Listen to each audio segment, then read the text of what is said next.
אחד המשפטים שאני הכי אוהבת זה מה שלא מדבר, מתנהג. מה זה אומר? זה אומר שאם לא בא לי משהו, אם אני מרגישה בחוסר נוחות, אם זה כבד עליי, אם אני מרגישה שזה יותר ממה שיש לי לתת, ואני אומרת בכל זאת על זה כן, ואני עושה את זה, לאט לאט הלא שלי תפרץ בהתנהגות שלי. אני אגיד משהו ציני, אני אשתוק, אני אמנע מהבן אדם, אולי אני אסנן איזה משהו פסיב אגרסיב, מה שלא מדבר מתנהג.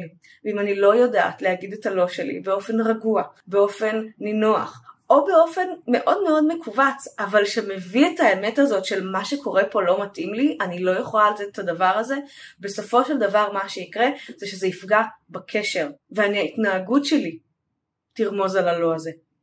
אז אם אנחנו רוצות ללמוד איך לדבר את הלא ולא להתנהג, או לפחות להפחית את הכמות שבה זה קורה, ואת מספר הפעמים שבהם זה קורה, אז אני ממש מזמינה אותך לאתגר שלי, שבה אנחנו נתאמן על לא, נרגיש את הלא, נבין איפה קל לנו וקשה לנו להגיד לא. 6 לייבים, מלא שאלות, אני אשים לינק פה איפשהו, ואני כאן לכל שאלה, מוזמנת להתאמן על הלא שלך ולהרגיש בנוח.